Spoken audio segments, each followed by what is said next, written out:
जय श्री राम भक्तों, कैसे हैं आप। आशा करती हूँ आप लोग स्वस्थ होंगे, खुश होंगे। आप सभी को मेरा प्रणाम। आइए सुनते हैं मोक्षदा एकादशी व्रत कथा। एक समय की बात है जब महाराज युधिष्ठिर ने कहा कि हे भगवान, आप तीनों लोकों के स्वामी, सबको सुख देने वाले और जगत के पति हैं। मैं आपको नमस्कार करता हूँ। हे देव, आप सबके हितैषी हैं। अतः मेरे संशय को दूर करके मुझे बताइए कि मार्गशीर्ष एकादशी का क्या नाम है। उस दिन कौन से देवता का पूजन किया जाता है और उसकी क्या विधि है, कृपया मुझे बताएं। भक्त वत्सल भगवान श्री कृष्ण कहने लगे कि धर्मराज, तुमने बड़ा ही उत्तम प्रश्न किया है। इसके सुनने से तुम्हारा यश संसार में फैलेगा। मार्गशीर्ष शुक्ल एकादशी अनेक पापों को नष्ट करने वाली है। इसका नाम मोक्षदा एकादशी है। इस दिन दामोदर भगवान की धूप, दीप, नैवेद्य आदि से भक्ति पूर्वक पूजा करनी चाहिए।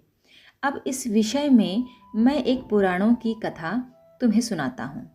गोकुल नाम के नगर में बैखानस नामक राजा राज्य करता था। उसके राज्य में चारों वेदों के ज्ञाता ब्राह्मण रहते थे। वह राजा अपनी प्रजा का पुत्रवत पालन करता था। एक बार रात्रि में राजा ने एक स्वप्न देखा कि उसके पिता नरक में हैं। उसे बड़ा आश्चर्य हुआ। प्रातः वह विद्वान ब्राह्मणों के पास गया और अपना स्वप्न सुनाया। कहा, मैंने अपने पिता को नरक में कष्ट उठाते देखा है। उन्होंने मुझसे कहा है कि हे पुत्र, मैं नरक में पड़ा हूँ, यहाँ से मुझे मुक्त कराओ। जब से मैंने ये वचन सुने हैं तब से मैं बहुत बेचैन हूँ। चित्त में बड़ी अशांति हो रही है। मुझे इस राज्य, धन, पुत्र, स्त्री, हाथी, घोड़े आदि में कुछ भी सुख प्रतीत नहीं होता। आखिर मैं क्या करूं? राजा ने कहा कि हे ब्राह्मण देवताओं, इस दुख के कारण मेरा सारा शरीर जल रहा है। अब आप कृपा करके कोई तप, दान, व्रत आदि ऐसा उपाय बताइए जिससे मेरे पिता को मुक्ति मिल जाए। उस पुत्र का जीवन बिल्कुल व्यर्थ है जो अपने माता पिता का उद्धार न कर सके। एक उत्तम पुत्र जो अपने माता पिता तथा पूर्वजों का उद्धार करता है, वह 1000 मूर्ख पुत्रों से अच्छा है। जैसे एक चंद्रमा सारे जगत में प्रकाश कर देता है, परंतु हजारों तारे नहीं कर सकते। ब्राह्मणों ने कहा कि हे राजन, यहाँ पास ही भूत, भविष्य, वर्तमान के ज्ञाता पर्वत ऋषि का आश्रम है। आपकी समस्या का हल वे जरूर करेंगे। ऐसा सुनकर राजा मुनि के आश्रम पर गया। उस आश्रम में अनेक शांत चित्त योगी और मुनि तपस्या कर रहे थे।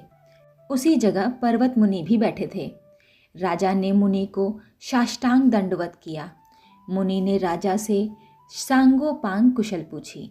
राजा ने कहा कि महाराज, आपकी कृपा से मेरे राज्य में सब कुछ कुशल मंगल है, लेकिन अकस्मात मेरे चित्त में अत्यंत अशांति होने लगी है।